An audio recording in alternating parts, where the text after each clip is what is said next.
12th GSEB Mathematics NCERT Chapter 1 Relation and Function Types of Relation. Welcome to challenge students. 11મા ધોરણમાં આપણે વિધેયો એટલે શું અને વિધેયના પ્રદેશ, સહપ્રદેશ અને વિસ્તારગણની સમજ મેળવી વિધેયના પ્રકારોની સમજ આ વિડીયોમાં મેળવીશું. ધ્યાનથી સમજશો. આ કન્સેપ્ટ સમજવો થોડો અઘરો છે. જોઈશું વિધેયના પ્રકારો.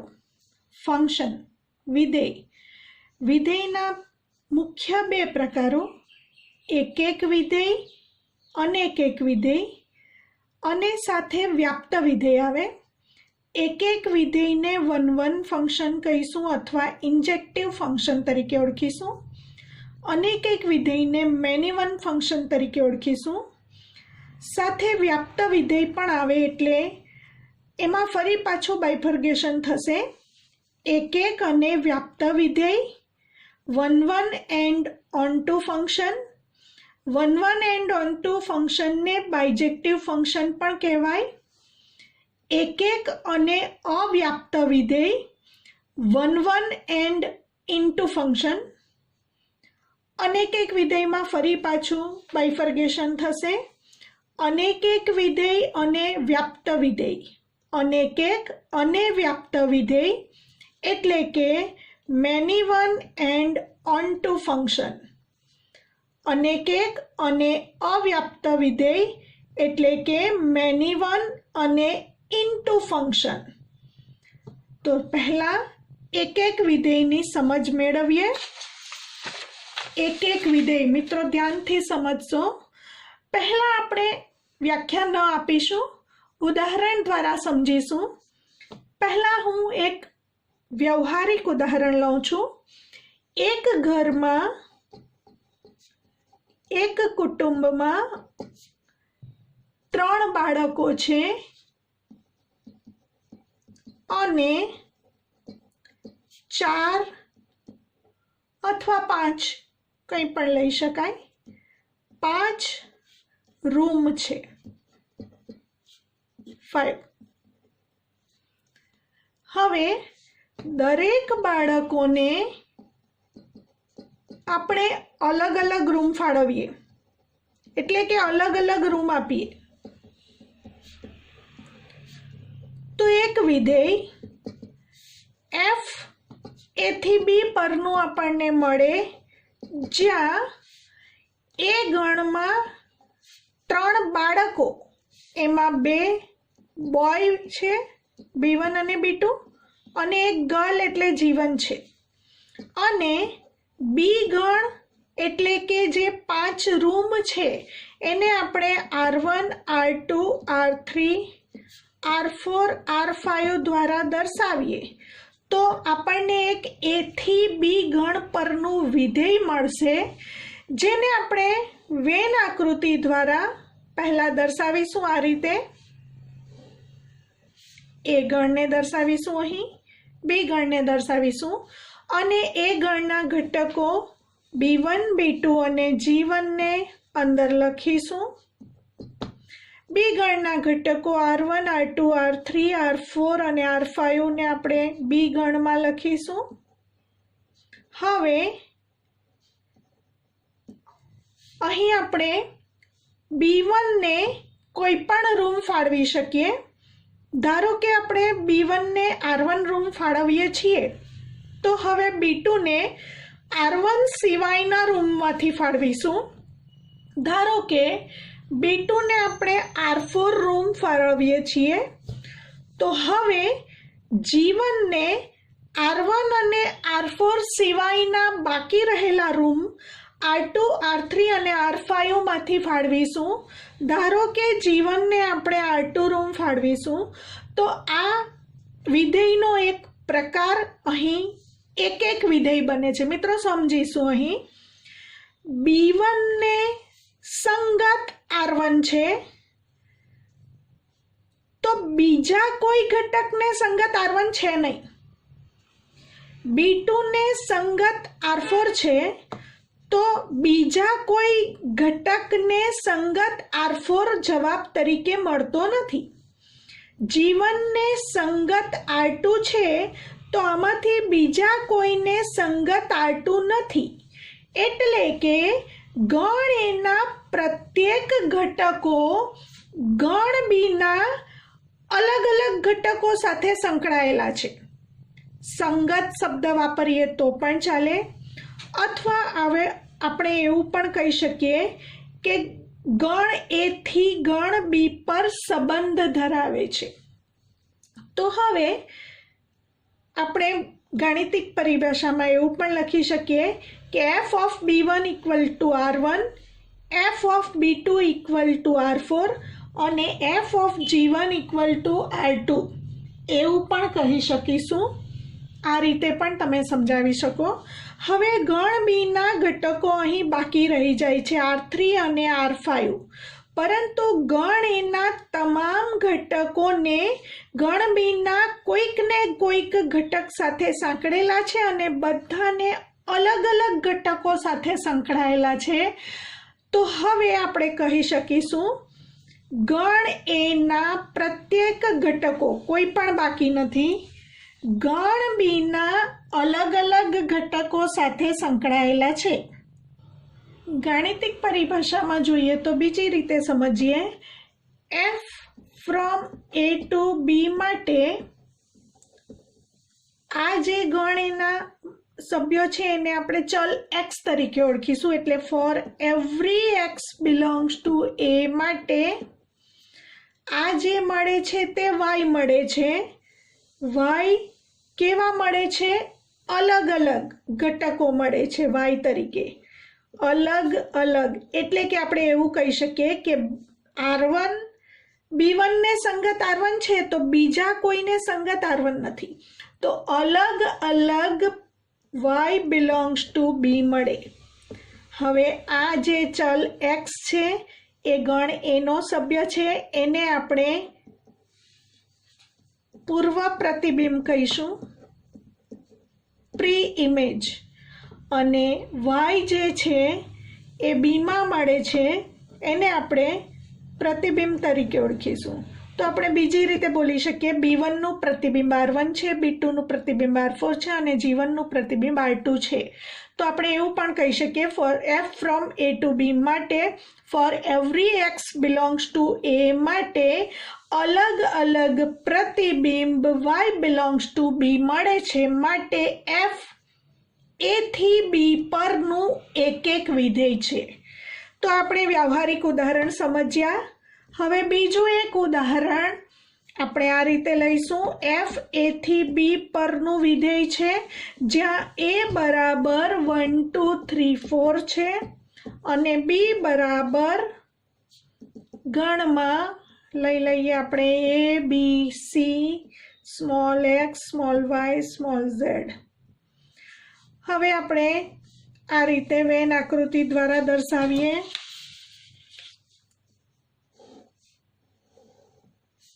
ધારો કે આ એ ગણમાં અને આ બી ગણ દર્શાવીશું. એ ગણમાં 1 થી 4 સભ્યો છે, 1 2 3 4,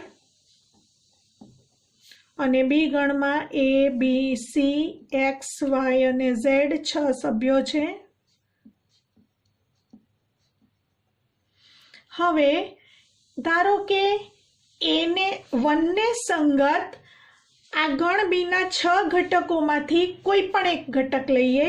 ધારો કે 1 ને સંગત x છે. ધારો કે હું 2 ને સંગત લઉં તો x સિવાય લઈશું આપણે. જો 2 ને સંગત a હોય તો હવે 3 ને સંગત a અને x સિવાય લઈશું. ધારો કે 3 ને સંગત c છે. ધારો કે 4 ને સંગત તો આપણે a c અને x સિવાય લઈશું.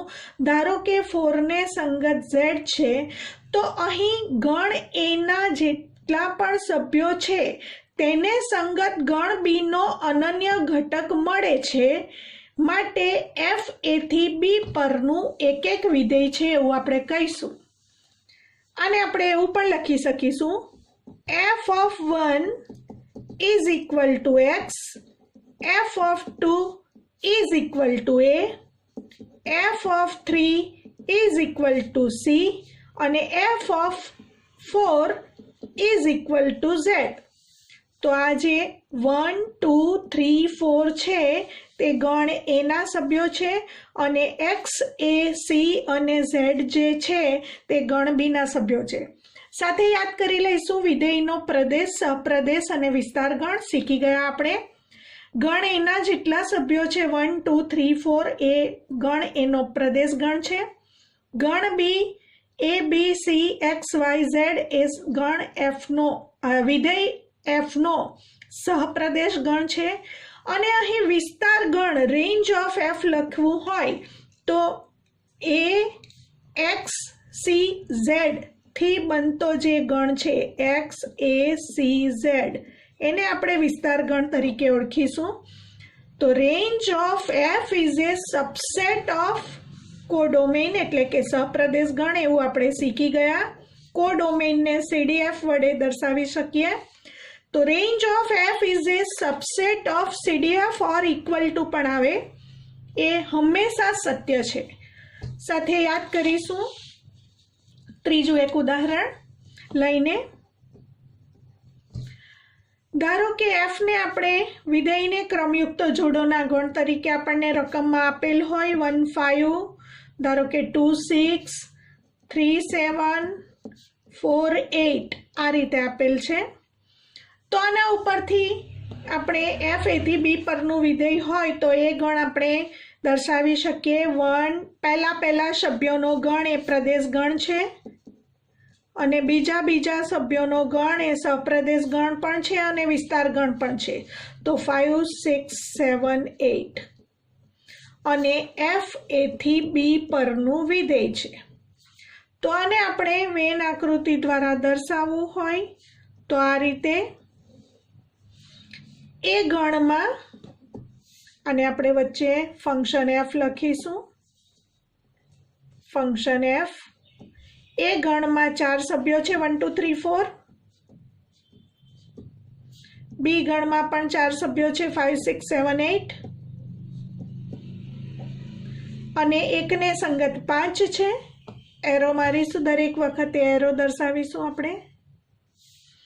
2 ને સંગત 6 છે, 3 ને સંગત 7 છે અને 4 ને સંગત 8 છે.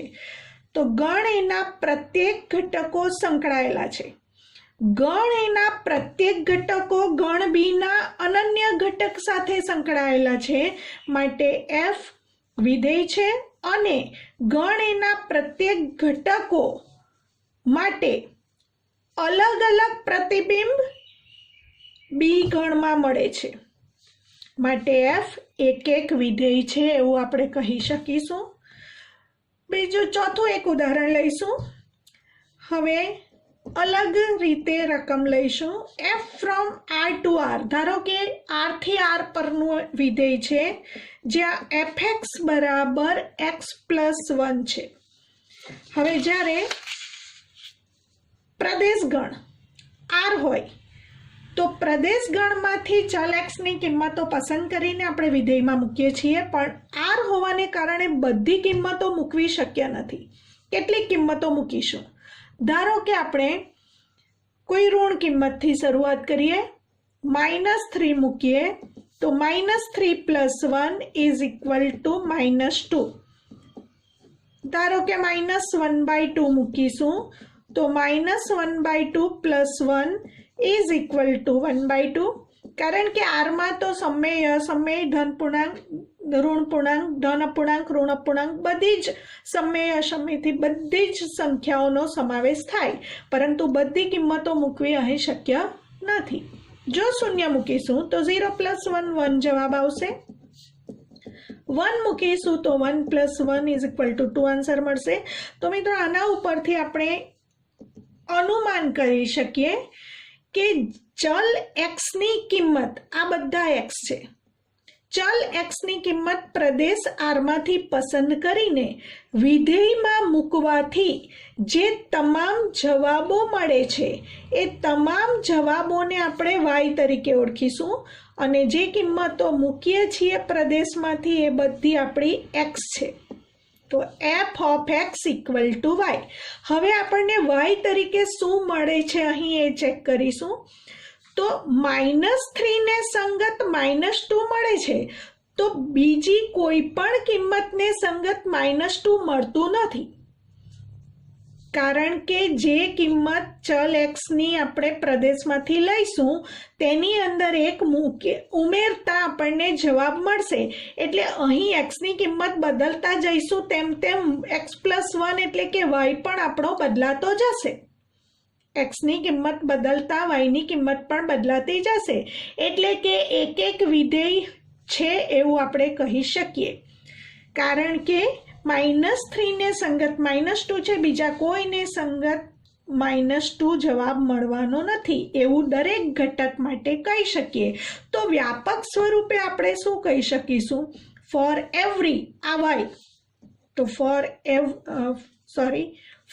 એવરી એક્સ, આ બધા એક્સ શેમાંથી? પ્રદેશમાંથી લીધા. તો for every X belongs to R ને સંગત અલગ અલગ આ જે મળ્યું વાય એ પ્રતિબિંબ શેમાં મળે છે?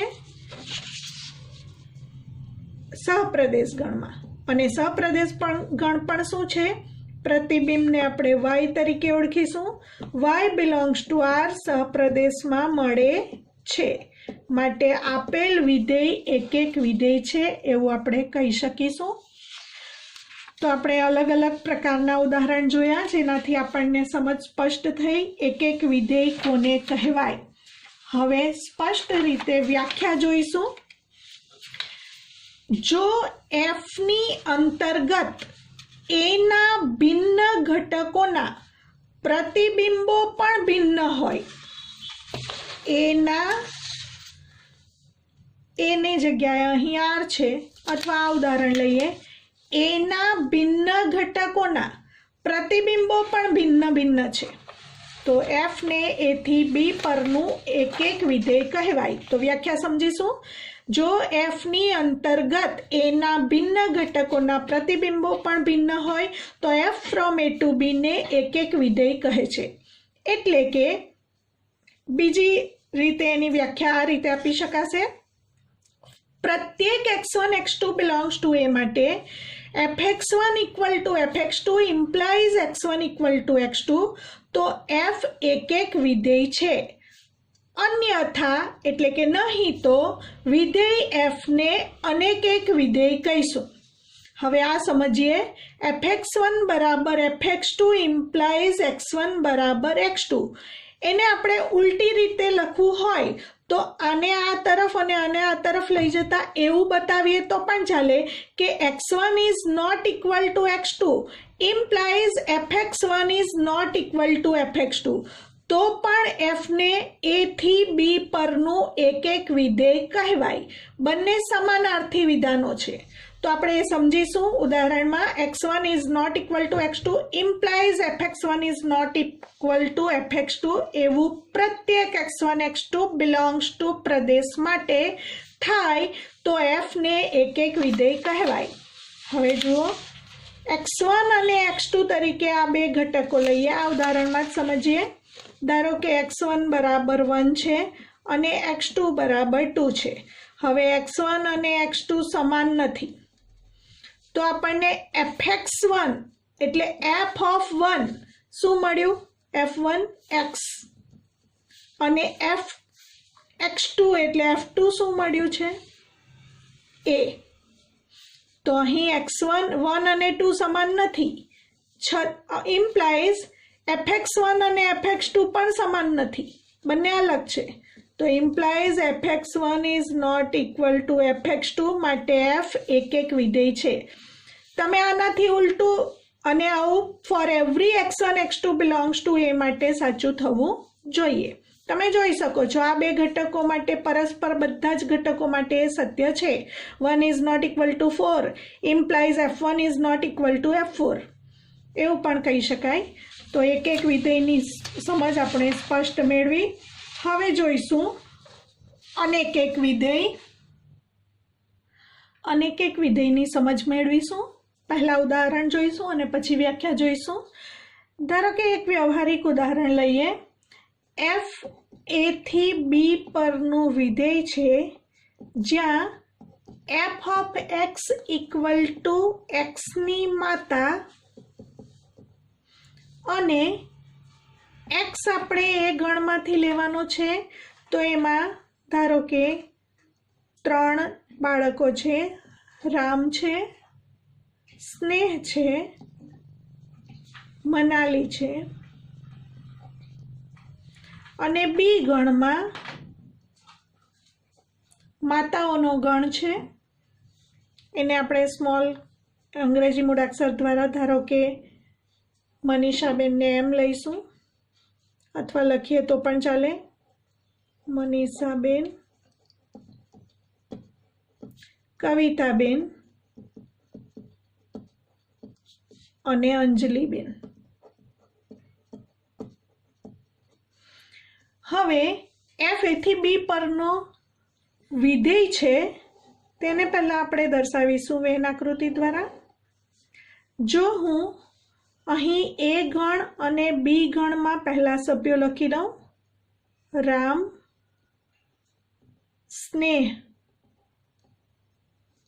મનાલી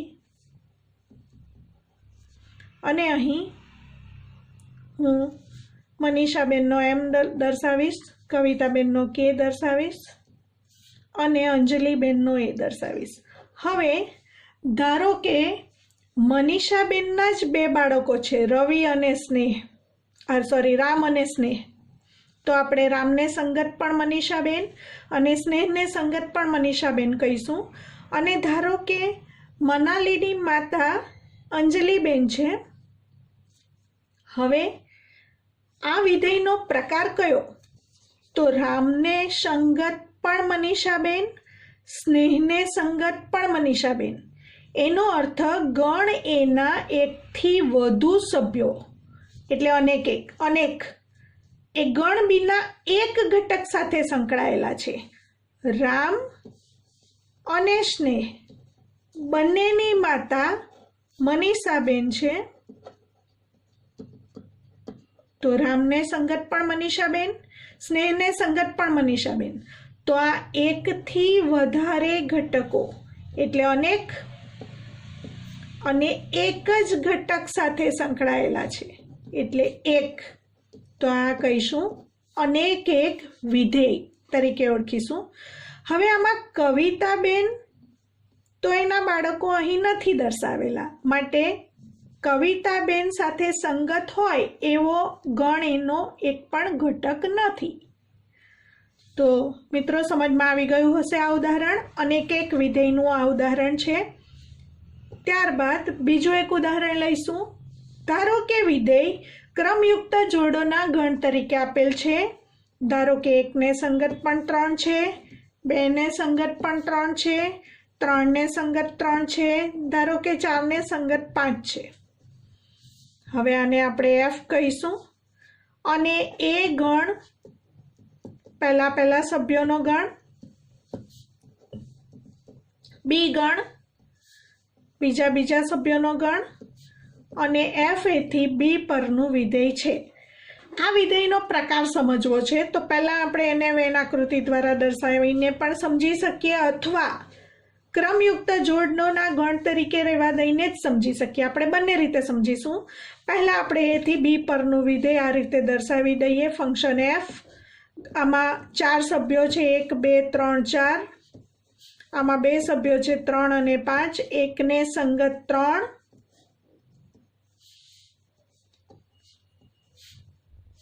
2 ને સંગત પણ 3, 3 ને સંગત પણ 3, 4 ને સંગત 5। હવે જુઓ અહીં 1 થી વધુ ઘટકો એટલે અનેક એક જ ઘટક સાથે સંકળાયેલા છે એટલે અનેક એક વિધેય થશે। સાથે ધ્યાન એ રાખવાનું છે કે ગણ એના પ્રત્યેક ઘટકો સંકળાયેલા હોવા જ જોઈએ। ગણ બી માં વધારાના ઘટક હોય તો ચાલે, અહીં ધારો કે 7 હોય તો ચાલે, પરંતુ આમાંનો કોઈ ઘટક બાકી રહી જવો જોઈએ નહીં. તો આ થયું અનેકેક વિધેયનું ઉદાહરણ. ક્રમયુક્ત જોડોના ગણ તરીકે સમજીએ તો પહેલો સભ્ય ચેક કરવાનો, ગણ એના તમામ ઘટકો પ્રથમ ઘટક તરીકે આવી જવા જોઈએ. ફરી પાછો પ્રથમ ઘટક જ ચેક કરવાનો કે પ્રથમ ઘટકનું પુનરાવર્તન ન થવું જોઈએ. દ્વિતીય ઘટકનું પુનરાવર્તન થવું જોઈએ. દ્વિતીય ઘટકનું પુનરાવર્તન થાય છે માટે અનેકેક વિધેય કહેવાશે. ફરીથી પ્રથમ ઘટક તરીકે ગણ એના બધા જ ઘટકો આવી ગયેલા હોવા જોઈએ. પ્રથમ ઘટક તરીકે કોઈ પણ ઘટકનું પુનરાવર્તન ન થવું જોઈએ. એટલે એકને સંગત 3 છે તો એકને સંગત બીજું કંઈ હોવું ન જોઈએ. જો એવું હોય તો આ વિધેય જ કહેવાશે નહીં. સાથે દ્વિતીય ઘટકનું પુનરાવર્તન હોવું જોઈએ. તો 3 અહીં 3 વાર આવે છે. તો દ્વિતીય ઘટકનું પુનરાવર્તન થતું હોય તો આપણે એને કહીશું અનેકેક વિધેય છે. ત્રીજું એક ઉદાહરણ લઈશું. ધારો કે f from r to r fx બરાબર x સ્ક્વેર. હવે પ્રદેશ ગણ છે r, મોટો ગણ છે એટલે બધા સભ્યો મૂકવા શક્ય નથી, પરંતુ કેટલાક સભ્યો આમાં મૂકી જોઈશું. ધારો કે -3 મૂકીએ તો -3 નો સ્ક્વેર એટલે +9. અપૂર્ણાંક, અસમય, સમય બધું જ મૂકવાનું, પણ બધી કિંમતો મૂકવી શક્ય નથી. ધારો કે હું 1/2 મૂકીશ તો અહીં 1/2 નો સ્ક્વેર આન્સર આવશે. ધારો કે હું 0 મૂકીશ, 0 નો સ્ક્વેર 0 આવશે. 1 મૂકીશ, 1 નો સ્ક્વેર 1 આવશે. 2 મૂકીશ, 2 નો સ્ક્વેર 4 આવશે. અનંત, કારણ કે r અનંત ગણ છે તો બધી કિંમતો આપણને આ રીતે મળશે. હવે આ બધા જવાબોનો ગણ એટલે વિસ્તાર ગણ કહેવાય. પણ આપણે ચેક કરવું છે કે આ વિધેયનો પ્રકાર કયો છે. તો જવાબ તરીકે પુનરાવર્તન થતું હોય, આગળના ઉદાહરણમાં જોયું કે આ 3 નું પુનરાવર્તન થાય છે. એકને સંગત પણ 3 છે, બેને સંગત પણ 3 છે, એટલે જવાબનું પુનરાવર્તન થતું હોય. તો અહીં તમને કોઈ પણ જગ્યાએ જવાબનું પુનરાવર્તન દેખાય છે તો દેખાશે. કઈ રીતે? હવે ધારો કે -3 ને સંગત 9 છે તો તમે 3 મૂકશો તો 3 ને સંગત પણ શું આવવાનું? 3 નો વર્ગ પણ 9. -3 નો વર્ગ પણ 9, 3 નો વર્ગ પણ 9. એનો અર્થ જવાબનું પુનરાવર્તન થઈ જાય છે. આ બધા y છે. yમાં જો પુનરાવર્તન થતું હોય તો આપણે કહીશું અનેકેક વિધેય છે. તો આપણે એવા બે ઘટકો, કયા બે ઘટકો મૂક્યા? r ની અંદર -3 પણ છે અને 3 પણ છે, પરંતુ -3 અને 3 સમાન નથી, છતાં પણ f(-3) નો આન્સર અને f(3) નો આન્સર કેવો મળે છે? સરખો મળે છે. તો વ્યાપક સ્વરૂપે વ્યાખ્યા તરફ આવીએ. x1 = -3, x2 = 3 બંને સમાન નથી, છતાં પણ fx1 અને fx2 નો જવાબ 9 મળે છે, એટલે સમાન છે. માટે આપણે કહીશું f એ અનેકેક વિધેય છે. તો આપણને અહીં કોઈક ઘટક x1 x2 r માં એવા મળ્યા, પ્રદેશમાં એવા મળ્યા કે જેથી x1 is not equal to x2 implies fx1 equal to fx2 થાય તો f ને અનેકેક વિધેય કહેવાય. મિત્રો સમજ પડી ગઈ હશે. હજી એક ઉદાહરણ જોઈશું જેથી સ્પષ્ટ ખ્યાલ તમને આવે. દાખલા તરીકે f from આપણે z થી, ધારો કે z લઈએ પ્રદેશ તરીકે, અને ધારો કે સહપ્રદેશ તરીકે n યોગ ગણમાં 0 લઈએ અને માનાંક વિધેયનું ઉદાહરણ લઈએ fx બરાબર mod x. હવે પ્રદેશ z છે અને z માંથી બધી કિંમતો મૂકવાની છે. z ગણ આપણને ખબર છે ઋણ પૂર્ણાંક, શૂન્ય, અને બધા ધન પૂર્ણાંક। તો અહીં -2 થી શરૂઆત કરીએ મૂકવાની। આગળ પણ ઘણી બધી કિંમતો શક્ય છે। -2 નો માનાંક +2, -1 નો માનાંક +1, 0 નો માનાંક 0, 1 નો માનાંક 1, 2 નો માનાંક 2। તો મિત્રો તરત જ ખ્યાલ આવે કે અહીં જવાબનું પુનરાવર્તન થઈ જાય છે। અહીં y તરીકે 1 નું પુનરાવર્તન થાય છે, એટલે આ વિધેયનો પ્રકાર અનેક એક વિધેય છે, કારણ કે -1 ને સંગત પણ 1 મળે છે અને 1 ને સંગત પણ 1 મળે છે। તો આ રીતે અનેક એક વિધેયનું આ ઉદાહરણ છે એવું આપણે કહી શકીશું। z માંથી બધી કિંમતો આપણે મૂકી અને જવાબ તરીકે આમાં પણ પુનરાવર્તન થાય છે। તમે એનું કોઈ પણ કારણ તરીકે બતાવી શકો, અથવા -2 ને સંગત 2 અને +2 ને સંગત 2 મળે છે તો તમે આ પણ કારણ તરીકે દર્શાવી શકો। -1 is not equal to 1 implies f of -1 equal to f of 1, અથવા -2 is not equal to 2 implies f of -2 is equal to f of 2 is equal to 2 હોવાથી f અનેક એક વિધેય છે। હવે અનેક એક વિધેયની વ્યાખ્યા સમજીશું। એ પહેલા બીજું એક આવું વ્યવહારિક ઉદાહરણ આપવું હોય મિત્રો તો શું આપી શકાય? દાખલા તરીકે 12 સાયન્સના વિદ્યાર્થીઓનો ગણ, તેનાથી ક્લાસ ટીચર, 12 સાયન્સના વિદ્યાર્થીઓ અને ક્લાસ ટીચર વચ્ચે બનતું જે વિધેય છે એ થશે અનેક એક વિધેયનું ઉદાહરણ, કારણ કે 12 સાયન્સના તમામ વિદ્યાર્થીઓ સાથે સંગત એક અને માત્ર એક જ ક્લાસ ટીચર હોઈ શકે, એટલે અનેક એક વિધેયનું આ ઉદાહરણ છે। અનેક એક વિધેયની વ્યાખ્યા આપીશું। જો f from a to b માટે કોઈક x1 x2 belongs to a મળે કે જેથી x1 is not equal to x2 implies fx1 equal to fx2, તો f ને a થી b પરનું અનેક એક વિધેય કહેવાય, જે આપણે ઉદાહરણમાં પણ સમજ્યા। અહીં હવે જોઈશું વ્યાપ્ત વિધેય। વ્યાપ્ત વિધેય પહેલા ઉદાહરણ દ્વારા સમજીશું અને પછી એની વ્યાખ્યા સમજીશું। વ્યાપ્ત વિધેયને ઇંગ્લિશમાં onto ફંક્શન કહેવાય।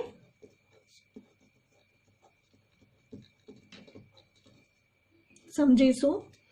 દરેક ઉદાહરણ જે એક એક વિધેયના આપણે આપ્યા એમાં પણ આપણે વ્યાપ્ત વિધેય સમજીશું અને અનેક એક વિધેયના ઉદાહરણમાં પણ વ્યાપ્ત વિધેય સમજીશું। પહેલા આ ઉદાહરણમાં જોઈએ તો આપણે અગાઉ રેન્જ ઓફ એફ શીખી ગયા। એફનો વિસ્તાર ગણ શોધવાની વાત આપણે ધોરણ 11માં શીખી ગયા। એફનો વિસ્તાર ગણ અહીં R1, R2, R4 છે। તો અહીં આ ઉદાહરણ માટે રેન્જ ઓફ એફ એટલે જે સંગત ઘટકો છે એટલા જ આવશે, R1, R2, R4, અને સહપ્રદેશ ગણ બી માં R1, R2, R3, R4 5 ઘટકો છે। તો જ્યારે રેન્જ ઓફ એફ અને સહપ્રદેશ ગણ સમાન ન થાય ત્યારે આપણે કહીશું વ્યાપ્ત નથી, અને જ્યારે range of f is equal to codomain of f, ઇંગ્લિશમાં આપણે કોડોમેન ઓફ એફ અને એને સાંકેતિક CDF તરીકે દર્શાવી શકીએ। તો જ્યારે RF is equal two CDF થાય તો એફ એ થી બી પરનું વ્યાપ્ત વિધેય કહેવાય। પરંતુ અહીં એનું પાલન થતું નથી, કારણ કે અહીં બે ઘટકો બાકી રહી જાય છે। તો આ બી ગણના બધા જ ઘટકો સંકળાયેલા હોવા જરૂરી છે વ્યાપ્ત વિધેય માટે, પરંતુ અહીં R3 અને R4 બાકી રહી જતા હોવાથી આ બંને સમાન થતા નથી, માટે આ અવ્યાપ્ત વિધેયનું ઉદાહરણ છે।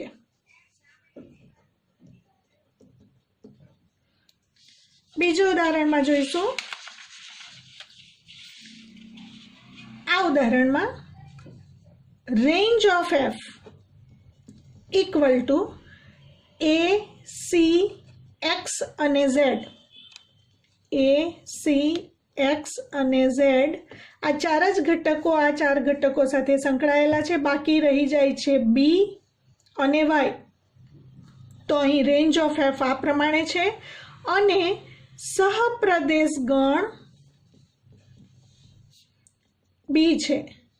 બીની અંદર 5 સભ્યો છે એબીસી, 6 સભ્યો છે એબીસી એક્સ વાય ઝેડ અને અહીં range of f is not equal to સહપ્રદેશ ગણ માટે ફરીથી આ પણ એફ અવ્યાપ્ત વિધેયનું ઉદાહરણ છે, કારણ કે બીના 2 ઘટકો બાકી રહી જાય છે. એનો મતલબ મિત્રો બીજી રીતે આ રીતે વ્યાખ્યા આવશે. આપણને એફમાં આ જે કિંમતો મૂકીએ છીએ તે ચલ એક્સ કહેવાય અને એમાંથી પસંદ થાય અને એના જે જવાબો એટલે કે પ્રતિબિંબ મળે છે, આને પ્રતિબિંબ કહીશું વાયને, તે બીમાં મળે છે. તો હવે વ્યાપ્ત વિધેય હોવા માટે પ્રત્યેક વાય બિલોંગ્સ ટુ બી ને અંતર્ગત એવો એક્સ બિલોંગ્સ ટુ એ મળવો જોઈએ કે જેથી એફએક્સ બરાબર વાયનું પાલન થાય. તો એફને એ થી બી પરનું વ્યાપ્ત વિધેય કહેવાય. આ વ્યાપ્ત વિધેયની વ્યાખ્યા થઈ ગઈ. તો તમે આ રીતે પણ ચકાસી શકો અથવા એની બીજી વ્યાખ્યા છે range of f is equal to સહપ્રદેશ ગણ થાય તો એફ એ થી બી પરનું વ્યાપ્ત વિધેય કહેવાશે. ત્રીજા ઉદાહરણમાં ચેક કરીશું. અહીં રેન્જ ઓફ એફ 5, 6, 7, 8 અને સહપ્રદેશ ગણ બી એફ એ થી બી પરનું વિધેય છે એટલે સહપ્રદેશ ગણ બીમાં પણ 5, 6, 7, 8 સભ્યો છે, બંને સમાન છે એટલે આ ઉદાહરણ કયું થયું? એફ એ વ્યાપ્ત વિધેય છે નું ઉદાહરણ થયું. ચોથા ઉદાહરણમાં જોઈશું. અહીં રેન્જ ઓફ એફ શું મળશે? ધ્યાન આપો. શું મળશે અહીં રેન્જ ઓફ એફ? તમે જે પણ ચલ એક્સની કિંમત વાસ્તવિક સંખ્યા ગણ આરમાંથી મૂકશો એમાં એક ઉમેરીને જવાબ વાય આવશે. તો વાયની કઈ કઈ કિંમતો શક્ય છે?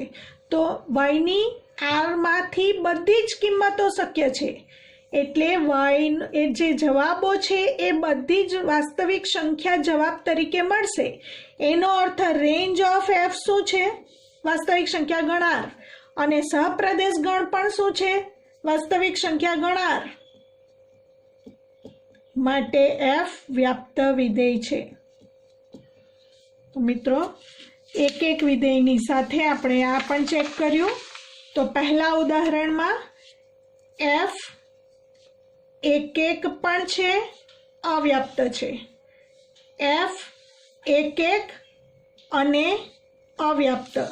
ત્રીજામાં એફ એક એક અને વ્યાપ્ત. ચોથામાં એફ એક એક અને વ્યાપ્ત. હવે અનેક એક વિધેયવાળા ઉદાહરણ લીધા છે, એમાં જોઈશું કે વ્યાપ્ત છે કે કેમ. આ ઉદાહરણમાં range of f equal to મનીષાબેન અને અંજલિ બે જ સંકળાયેલા છે. કવિતાબેન એ ગણ એના કોઈ પણ ઘટક સાથે સંકળાયેલા નથી. તો અહીં રેન્જ ઓફ એફમાં શું આવશે? મનીષાબેન અને અંજલિ આવશે. પરંતુ સહપ્રદેશ ગણ બી છે અને બીની અંદર તો મનીષાબેન, કવિતાબેન અને અંજલિબેન ત્રણેય છે એટલે range of f is not equal to સહપ્રદેશ ગણ હોવાથી એફ વ્યાપ્ત વિધેય નથી. હવે આપણે એનું કારણ આપવું પડે. તો કારણ કઈ રીતે આપીશું? કારણ કે એફ વ્યાપ્ત નથી, કારણ કે આપણે બીજી જે વ્યાખ્યા સમજ્યા, for every y belongs to B ને સંગત એક્સ બિલોંગ્સ ટુ એ એવો મળવો જોઈએ કે જેથી એફએક્સ બરાબર વાય થાય.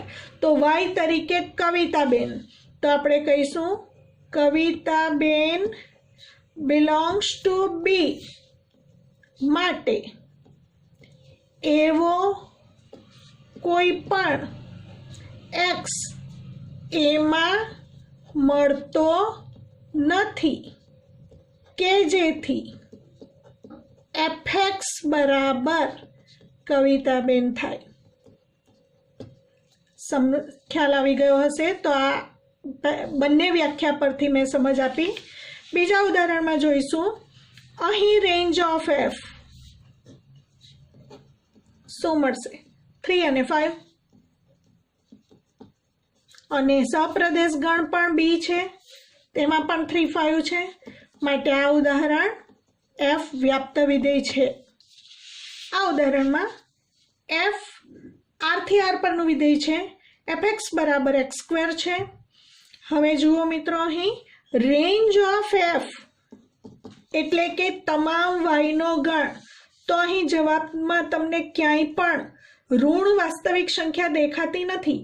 એનો અર્થ, કારણ કે વર્ગ છે x નો વર્ગ એટલે ઋણ સંખ્યાનો વર્ગ પણ ધન વાસ્તવિક સંખ્યા જ મળે અને શૂન્યનો વર્ગ શૂન્ય મળે.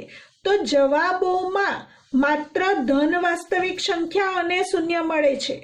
તો range of f is equal two r plus યોગ ગણમાં 0 અને સહપ્રદેશ ગણ શું છે?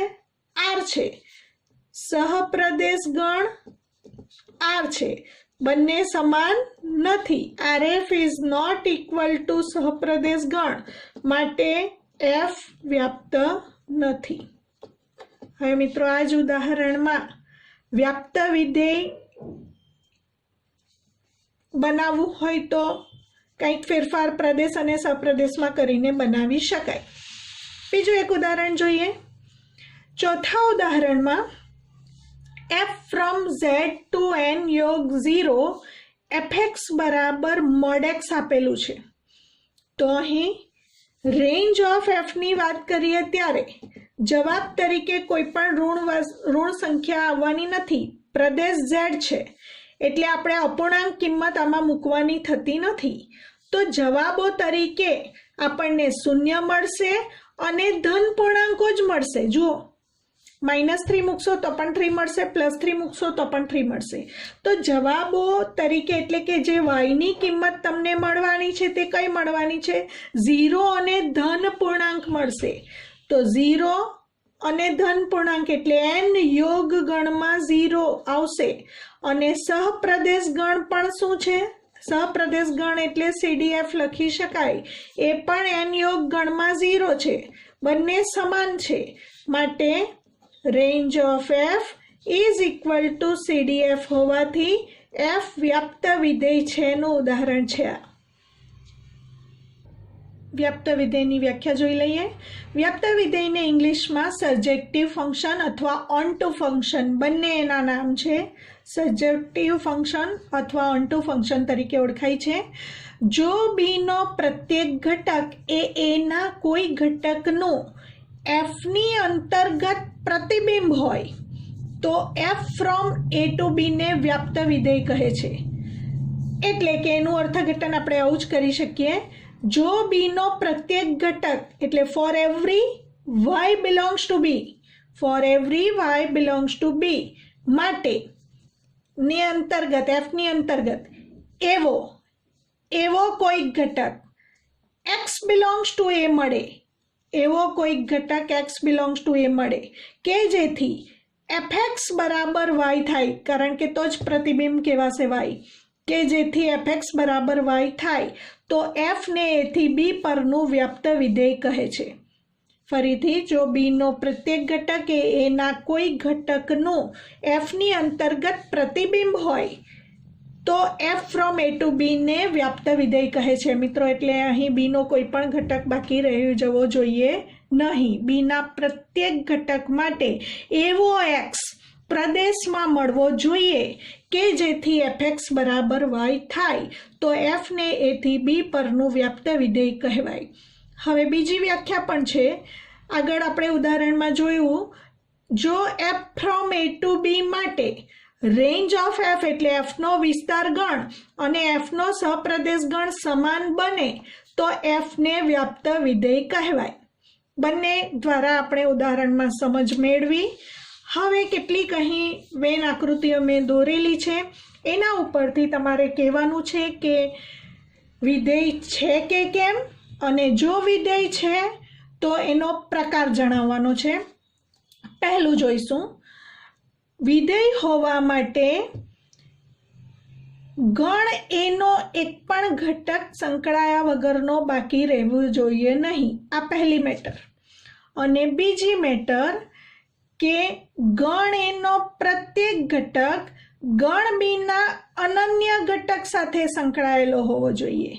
એટલે કે એકને સંગત c છે તો એકને સંગત બીજું કશું હોવું જોઈએ નહીં. બેને સંગત ઈ છે તો બેને સંગત બીજું કશું નથી, માટે આ સંબંધ વિધેય છે. હવે એ વિધેયનો પ્રકાર ચકાસવા માટે એકને સંગત સી, બેને સંગત ઈ, ત્રણને સંગત એ અને ચારને સંગત ડી એટલે ગણ એના બધા ઘટકો ગણ બીના અલગ અલગ ઘટકો સાથે સંકળાયેલા હોવાથી એક એક વિધેયનું ઉદાહરણ છે. વ્યાપ્તતા માટે અહીં બી અને એફ બી ગણમાં બાકી રહી જતા હોવાથી અહીં રેન્જ ઓફ એફ અને સહપ્રદેશ ગણ અલગ અલગ થશે, માટે અવ્યાપ્ત વિધેયનું ઉદાહરણ છે. બીજું, એકને સંગત એ, બેને સંગત બી, ત્રણને સંગત સી અને ચારને સંગત ડી. ગણ એના પ્રત્યેક ઘટકો સંકળાયેલા છે. ગણ એના પ્રત્યેક ઘટકો ગણ બીના અનન્ય ઘટક સાથે સંકળાયેલા છે અને એટલે વિધેય છે. હવે વિધેય છે તો ગણ એના પ્રત્યેક ઘટકો ગણ બીના અલગ અલગ ઘટકો સાથે સંકળાયેલા હોવાથી એક એક વિધેયનું ઉદાહરણ છે. રેન્જ ઓફ એફ માટે F1 બરાબર એ, F2 બરાબર બી, F3 બરાબર સી, F4 બરાબર ડી માટે રેન્જ ઓફ એફ બરાબર ABCD અને સહપ્રદેશ ગણ બીમાં પણ ABCD 4 સભ્યો છે. આમાં એક પણ ઘટક બાકી રહી જતો ન હોવાથી આ વ્યાપ્ત વિધેયનું ઉદાહરણ છે. આમાં ચારેય ઘટકો સંકળાયેલા છે અને ચારેય ઘટકો આના અનન્ય ઘટક સાથે સંકળાયેલા છે. તો મિત્રો અહીં તમને કન્ફ્યુઝન થશે કે અહીં તો એકને સંગત એ છે, બેને સંગત એ છે. અનન્ય શબ્દ શું સૂચવે છે? એકને સંગત એ છે તો એકને સંગત બીજું કંઈ નથી ને, માટે આ ઉદાહરણ વિધેયનું તો છે જ. આ સંબંધ વિધેય છે. હવે એનો પ્રકાર તો દેખાય જ છે. એકને સંગત પણ એ છે અને બેને સંગત પણ એ છે એટલે અનેક એક વિધેયનું ઉદાહરણ છે. વ્યાપ્ત વિધેય હોવા માટે અહીં સી ઘટક બાકી રહી જાય છે, માટે આ અવ્યાપ્ત વિધેય છે. 1 2 3 4 ચારેય સભ્યો સંકળાયેલા તો છે જ અને એકને સંગત એ છે તો એકને સંગત બીજું કંઈ નથી. બેને સંગત એ છે તો બેને સંગત બીજું કશું નથી. ત્રણને સંગત એ છે, ત્રણને સંગત બીજું કશું નથી. ચારને સંગત બી છે તો ચારને સંગત બીજું કશું નથી એટલે વિધેય છે. હવે વિધેયનો પ્રકાર અનેક એક, કારણ કે ગણ એના 1 2 અને 3 સભ્યો ગણ બીના એક જ સભ્ય સાથે સંકળાયેલા છે. તો આ ઉદાહરણ અનેક એક વિધેયનું છે. વ્યાપ્ત વિધેય છે કે કેમ? ગણ બીના પ્રત્યેક ઘટકોને સંગત ગણ એનો સભ્ય મળે જ છે, માટે આ વ્યાપ્ત વિધેયનું ઉદાહરણ છે. અહીં 1 2 3 4 બધા જ ઘટકો સંકળાયેલા છે અને એકને સંગત એ છે તો એકને સંગત બીજું કશું હોય તો વિધેય નથી એવું કહેવાશે. પણ ગણ એનો પ્રત્યેક ઘટક ગણ બીના અનન્ય ઘટક સાથે સંકળાયેલો છે. ઉપરાંત ગણ એના 4 ઘટકો ગણ બીના એક જ ઘટક સાથે સંકળાયેલા છે એટલે અનેક એક. તો આ અનેક એક વિધેયનું ઉદાહરણ છે. વ્યાપ્ત માટે ગણ બીના પ્રત્યેક ઘટકો એક જ ઘટક છે અને એ સંકળાયેલો છે, માટે વ્યાપ્ત વિધેયનું ઉદાહરણ છે. આ ઉદાહરણમાં ગણ બીમાં એક જ ઘટક છે અને રેન્જ ઓફ એફ પણ ગણમાં એ આવશે. અહીં ચારેય સભ્યો સંકળાયેલા છે અને ગણ એનો પ્રથમ ઘટક 1 ગણ બીના અનન્ય ઘટક સાથે નહીં પણ 2 ઘટકો સાથે સંકળાયેલો છે. એ સાથે પણ છે અને બી સાથે પણ છે એટલે એકને સંગત એ પણ છે અને એકને સંગત બી પણ છે, માટે આ સંબંધ છે પરંતુ વિધેય નથી. આ ઉદાહરણ સંબંધ છે એટલે મેં અહીં આર લખેલ છે. સંબંધ છે પરંતુ વિધેય નથી. આમાં 1 2 3 4 પૈકીનો 4 ઘટક ગણ બીના ગણ એનો ઘટક 4 ગણ બીના કોઈ પણ ઘટક સાથે સંકળાયેલ ન હોવાથી આ સંબંધ છે પરંતુ વિધેય નથી. કારણ કે 4 બિલોંગ્સ ટુ એને સંગત ગણ બીનો કોઈ પણ ઘટક મળતો નથી. હવે વ્યાપ્ત માટે 1 2 3 4 આના ચારેય ઘટકો સંકળાયેલા છે અને ગણ એના પ્રત્યેક ઘટકો ગણ બીના અનન્ય ઘટકો સાથે સંકળાયેલા છે. કહેવાનો અર્થ મેં આગળ સમજાવ્યો, એકને સંગત એ છે તો એકને સંગત બીજું કશું નથી, એવું તમામ માટે સત્ય છે. માટે આ સંબંધ વિધેય છે એટલે આ લખેલ છે. હવે પ્રકાર, અનેક ઘટકો એક જ ઘટક સાથે સંકળાયેલા છે માટે અનેક એક વિધેયનું ઉદાહરણ છે. સાથે આના બધા જ ઘટકો ગણ બીના બધા જ ઘટકો સંકળાયેલા છે માટે આ વ્યાપ્ત વિધેયનું ઉદાહરણ છે. એક એક અને વ્યાપ્ત વિધેય એને આપણે બાયજેક્ટિવ ફંક્શન તરીકે ઓળખીશું, અથવા one one and on two function પણ કહી શકાય. તેનું બીજું નામ છે બાયજેક્ટિવ ફંક્શન.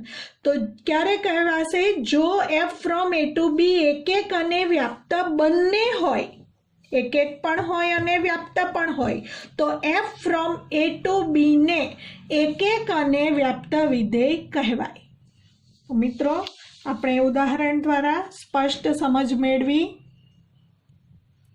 મિત્રો, વિધેયના પ્રકારો ખૂબ ધ્યાનથી આ વિડીયો સમજજો અને ફરીથી રિપીટ કરીને જોજો. ફ્રેન્ડ્સ સાથે શેર કરજો, સબસ્ક્રાઈબ કરજો.